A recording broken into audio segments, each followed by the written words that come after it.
Hello students, this is Miss Moore. In our 13th week of class, I can't believe it, we're already nearing the end, and we're also nearing the end of this assignment, this argument paper that we've been working on for quite a while. I hope that last week's peer reviews went well. I hope you were able to really give some good feedback to your peers. And also, I hope that this week, as you open those peer reviews, you'll be able to gain a lot from what your peers told you about your paper and really begin proofreading and revising your essay. I will try to get out, I think I'm going to give you a PowerPoint this week that has some ways to proofread your essay really carefully. I thought that would be good here at the end as we're trying to give, basically the most polished and complete work that you've given me all semester. So I thought that would be an interesting thing to do this week. But let's talk about the schedule for this week and just some reminders. First of all, of course, your Essay 5, your argument paper, is due at the end of this week. So Sunday by 11, you should turn in your final draft of your argument paper. And I will be looking at those over the Thanksgiving break and hopefully giving those back to you that next week after the holiday. Some other things going on this week. Obviously, you still have just your regular MindTap assignments for the chapters that we're reading, Chapter 26 and Chapter 28, which I'm going to go over briefly in this video. You also have a grammar assignment, and this grammar assignment is a little bit different, so I wanted to be sure to address that in this video. So what you have posted in your week 13 folder is this handout. So it tells you about the mixed review. Basically what this is when you go to the assignment in MindTap, it's going to look just like the ebook. There's just going to be pages with grammar questions. Rather than having you do the entire chapter, I've selected some numbers that I want you to do. So what you're going to do is you're going to type your answers in this Word document. Be sure to include your name. I've also told you how to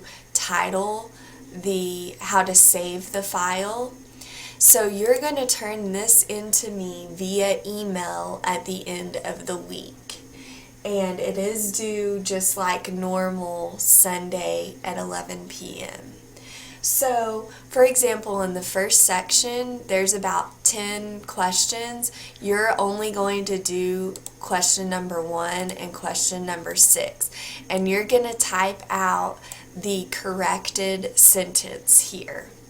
And so I think this will make more sense once you open up. In fact, as you're watching this, if you want to pause and open it up, I am making you do the entire spelling section just because, it's always good to refresh your spelling, and come on, you're working in a Word document, so I don't think it's going to be too hard with spell check to help you out. So I want you to do your spelling exercise. And again, most of these are shortened versions of the original section. I'm not having you do section H5, so that's just here just to remind you. You don't have to do that one. And so this is going to be a little complicated just because it is an online class and you can't turn in the actual worksheets, but I think this is going to work very well. If you have questions about it, you can let me know. But I would say go ahead and start working on this at the first of the week. Don't leave it until Sunday afternoon because it is a pretty long assignment. So that is what the mixed review is that's on your MindTap assignments for this week. Let's see, so you have a special instructions for that. Also, since you're emailing me your grammar assignment, please go ahead and email me this week and let me know how you're feeling about essay number 5, after reading the peer reviews. Let me know if you have questions. I also just wanted to make you aware that self-initiated drop ends Tuesday. Some of you have already checked with me just to make sure how you're doing in the class. Most of you are doing very well, and just a reminder that a lot of the MindTap assignments aren't graded yet, so that could factor in. As long as you've done those consistently, that's 25% of your overall grade. So many of you are doing very well, and of course Essay 5 is a large assignment, so hopefully you're doing very well on that. But again, this is just an informal invitation just to email me this week. Let me hear from you. Let me know you're still invested in the class. Let me know questions about Essay 5 that I might be able to answer. So please do that, along with also another email of your grammar assignment when you get that finished by Sunday at 11. Okay, also just a quick reminder, some of you may have already done this, but a survey should have popped up on your Blackboard interface when you go into our class. On the left-hand side of the menu where you have your weekly documents, there should be an online survey of the evaluation of the class to do. Please fill that out. That's really important to me, especially on an online class. I want to know what I can do better and how to improve this class and improve your writing through this class. So please take some time to fill that out. Give me some feedback. It's completely anonymous, and I will not get that survey until after this class is finished, so you don't have to worry about that at all. Okay, so those are all my schedules and reminders for you this week. Your reading for this week comes from Chapter 26 and Chapter 28. Chapter 26, I think, is so important. It basically goes through the rules of civilized scholarly writing. And I love just at the first of the chapter, very first page on 459, gives you some principles. I hope that this class has cultivated these principles, and I hope that as you leave this class, you'll continue to take ownership of your own writing, be honest, be accurate, show respect to your reader, establish your credibility. Again, things that we've already talked about, dealing with argument, that I hope will carry through in research projects and in further writings for college. I liked that this chapter gave some examples that you might want to look at. On page 460 and 461, gives an example of a paper that doesn't quite use the sources correctly and a paper that does. Especially, I always want to encourage my students to look at those papers that are good examples. On page 461, it tells you how to go about citing those sources. This chapter also just goes through an extended definition of recognizing plagiarism, understanding what plagiarism is and why it's wrong, and then of course steps to avoid plagiarism. Please read over those carefully. My understanding is that when you're in this class and you've read this chapter, I know that you understand. If you have questions or concerns about plagiarism, and again, we're kind of going over this now just because we are working with sources now from your handout. Remember, you can use other sources. You don't just have to use the sources that I gave you on the assignment sheet, but you're welcome to use just those. I wanted to highlight here at the end of this first page of notes, avoiding these other source abuses. I think students in 1301 often fall into a couple of these mistakes. Notice my green arrow. I especially, I don't know about their definition of plunking. I thought that was kind of a funny word to use, but my students do this all the time. they stick a quotation in, but they don't introduce the quotation. They don't tell me where this is from, who this is from, why it's important to their paper. So on the bottom of page 466, it gives the definition of what plunking a quotation is. And you really want to avoid this. You want to introduce who wrote the article that you're citing. What was the name of the article? What was the idea behind the article? So, be sure not to plunk quotations. Again, funny phrasing, but I think it's a really helpful tip. Read all of these, of course, are really important.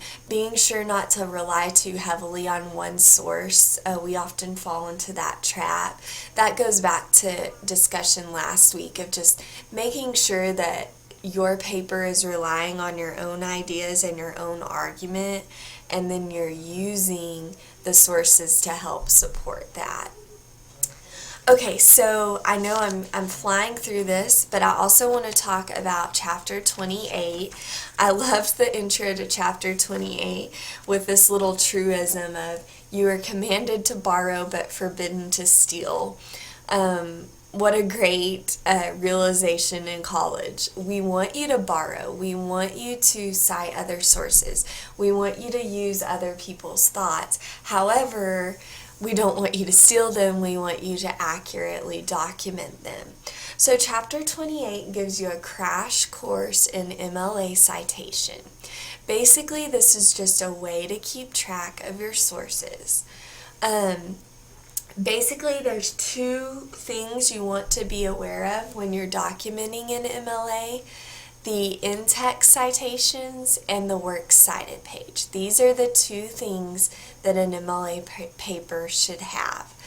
I think this chapter does a great job of explaining it, and so I'll let you explore it and see if you have any questions. I've highlighted here what I think are the most helpful sections of the chapter, especially because it goes through all sorts of sources, and really you're not going to have all sorts of sources. You're really just dealing with a couple of internet articles and things like that. So, lastly, I wanted to just end on page 525, the sample MLA paper.